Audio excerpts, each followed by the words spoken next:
गइलू झंडील लागे चीज तोहर बाटल बा, हो गइलू झंडील लागे चीज तोहर बाटल बा, कथी करेलू ये बॉबी एरी तोहर बाटल बा, कथी करेलू ये बॉबी एरी तोहर बाटल बा, तरसल नाही कोनो लागे सब काके आटल बा, कथी करेलू ये बॉबी एरी तोहर बाटल बा, कथी करेलू ये बॉबी एरी तोहर बाटल बा।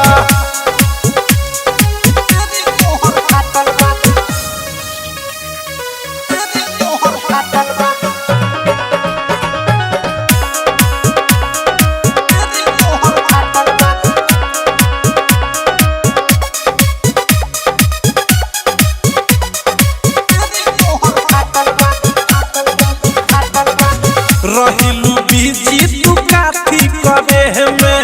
देखिले होते होते घूमे सरे में, रहिलू बीजी तू काथी करे में,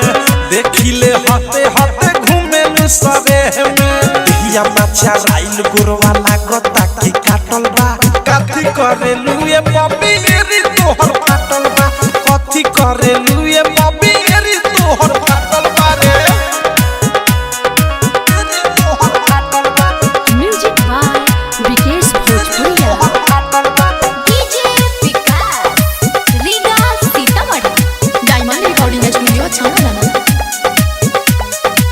छन भरे घर में न रहेलू सुध से,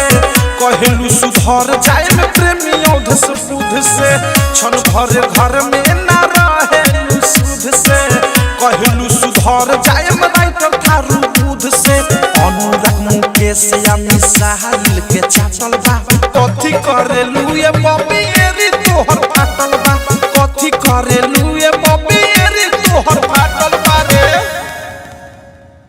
आरसीएम म्यूजिक न्यू ऐप अभी डाउनलोड कीजिए हमारे गूगल प्ले स्टोर से और पाए भोजपुरी लोकगीतों का एक से बढ़कर एक ऑडियो वीडियो सॉन्ग बिल्कुल मुफ्त।